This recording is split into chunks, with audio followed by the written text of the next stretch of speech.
In today's video, we are building a $100 gaming PC using parts off eBay. The budget for this computer will be for the tower itself and will not include any keyboards, mice, or monitor. I will not be selling any of the parts to increase my budget. It will have room for future upgrades. I want this to be semi-repeatable by only choosing listings that are buy it now and offer free shipping. I will not include taxes in the total price.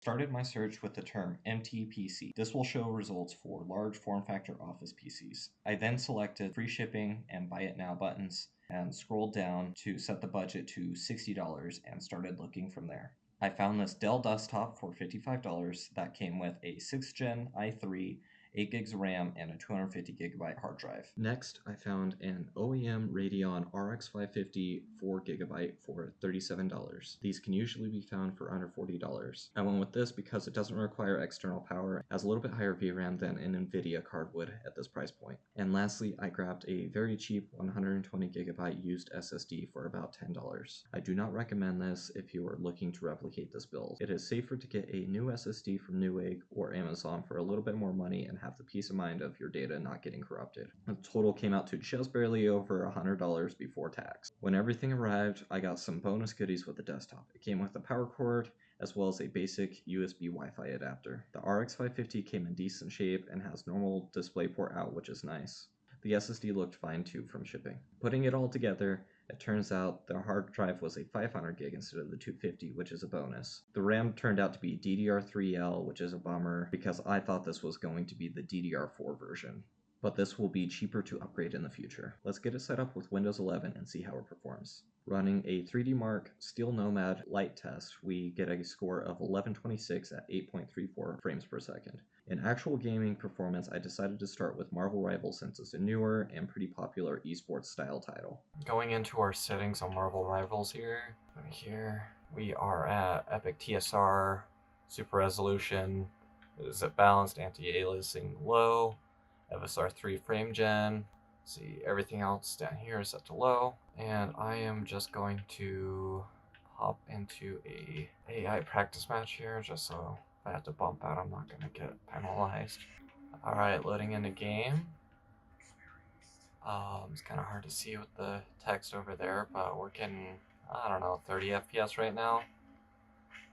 As you can tell, the visuals are kind of rough, but it seems like a pretty locked, floating around above 30. We are set at 1080p, so I suspect dropping down to, I don't know, 900p or 1366, we might fare a little bit better. But we're not getting huge frame drops, which honestly makes for an alright gaming experience considering how new this game is and how old the card is. You can kind of see, I don't know, some of the artifacting from FrameGen. It definitely is coming through on the resolution. But, like I said, there's no like huge spikes in the frame rate or anything that really make for like an uncomfortable gaming experience. Like, this definitely does the job. Alright, loading into GTA, it looks like the resolution got set pretty low, but I'm pretty confident we can put this game up to full 1080p to get decent frames. Everything's on high, except for gross quality, could probably go up to high. Alright, looks like pretty much high everything on the basic graphics. And given that this game is 10 years old and this hardware I believe is mostly newer than that, I don't see this being a problem at all for the system, at all. But I guess the benchmark could prove me wrong.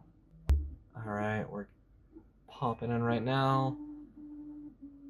High 30s, low 40s, dropping down to 30. Looks like, well, alright, next scene, still sitting around 30. I mean, this is high everything on graphics with no frame gen or anything. Just straight performance off the card.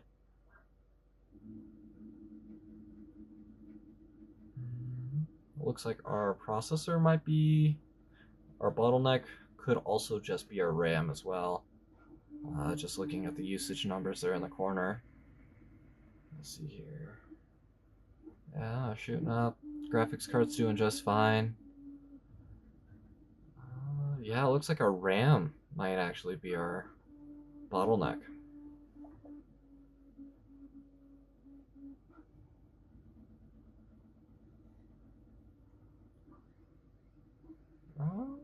I mean, we're sitting up at the 40s.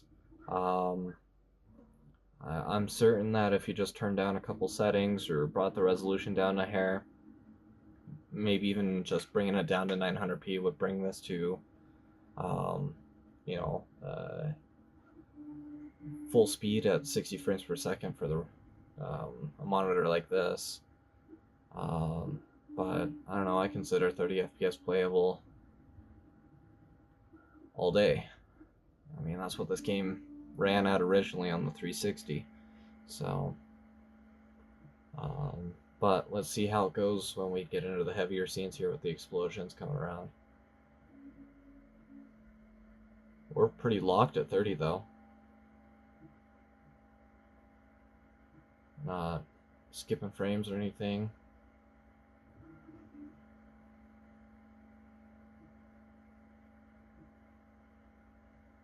You can't hear the fan kicking on this guy though.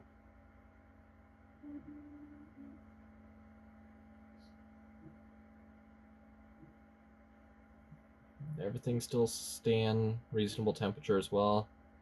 I mean, if you're big into GTA, it's more than playable.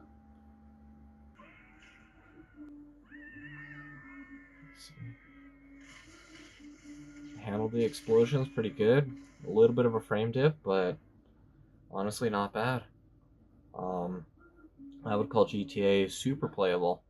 In the next video, I want to mess around with this PC and see what it can do outside of its basic configuration. I want to mess around with overclocking the graphics card and maybe trying different operating systems to see if we can get a little bit better performance out of the setup.